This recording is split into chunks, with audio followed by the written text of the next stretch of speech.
যে ড্রোনগুলো এগুলো প্রায় অলরেডি 5টা তৈরি করছি এবং একটা বিমান তৈরি করছি। আপাতত এই দুটা নিয়েই কাজ করছি।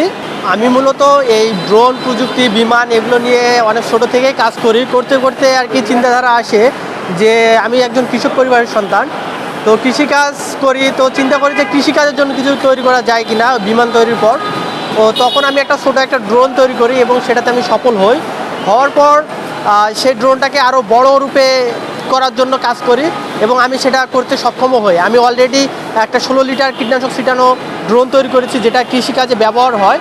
তো আপনারা যে ড্রোনটি দেখতে পাচ্ছেন আমার পিছনে, এটাই মূলত সেই কৃষি ড্রোন। এটা 16 কেজি বা 16 লিটার পানি নিয়ে জমিতে কীটনাশক স্প্রে করতে সক্ষম। তো আর ঈদে ঢাকা চন্দ্রা মহাসড়কে বিভিন্ন যানজট সৃষ্টি হয় ঈদের আগে। তো এই যানজটগুলোর কারণে বাংলাদেশ হাইওয়ে পুলিশের পক্ষ থেকে আমাকে জানানো হয় যে আমরা তোমার এই ড্রোনটাকে ব্যবহার করতে চাই। এই ড্রোনটা আমাদের এই ঢাকা চন্দ্রা মহাসড়কে ইউজ করা যাবে কিনা তুমি বলো। তো যখন আমাকে জানায় তখন আমি বললাম যে হ্যাঁ স্যার, এটাকে ইউজ করা যাবে আমাদের ঢাকা চন্দ্রা মহাসড়কে বিভিন্ন যানজট নিরসনের কাজ করার জন্য। তো সেই ধারণা থেকে আমি এই ড্রোনটাকে একটা হাই কনফিগারেশনে ক্যামেরা সেট আপ করছি, দুটো স্পিকার ইউজ করছি, যার ফলে এই ড্রোনটা দিয়ে বিভিন্ন গাড়ির ড্রাইভারদেরকে দিক নির্দেশনা দেওয়া হচ্ছে, বা বিভিন্ন গাড়ি যদি রং সাইডে পার্কিং করে থাকে তাদেরকে আমরা বিভিন্নভাবে দিক নির্দেশনা দিচ্ছি এবং তাদেরকে আমরা সেই স্থান ত্যাগ করার জন্য বাংলাদেশ হাইওয়ে পুলিশের যে সদস্যরা আছে তারা বলতেছে ড্রোনের মাধ্যমে। এবং এটা আরও ফিউচারে অনেক কাজে এটাই ব্যবহার করা যাবে ড্রোনটাকে, যেমন বাংলাদেশ নৌ পুলিশের কাজে ব্যবহার করা যাবে।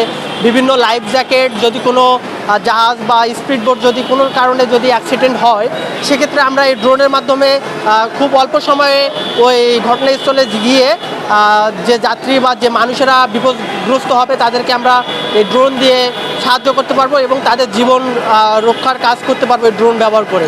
এবং এটা দিয়ে আরও একটা কাজ করা সম্ভব হবে, ড্রোনটার পেলোড ক্ষমতা বাড়িয়ে দিয়ে বাংলাদেশ ফায়ার সার্ভিসের কাজে কিভাবে ইউজ করা যায় সে বিষয়েও কাজ করা যাবে।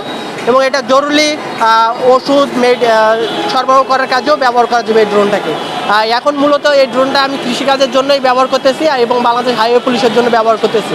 কিন্তু সামনে আমার আরও পরিকল্পনা আছে যে এই ড্রোনটাকে কীভাবে আরও আইন শৃঙ্খলা বাহিনীর কাজে তো ব্যবহার করা যায় সে বিষয় নিয়ে কাজ করার।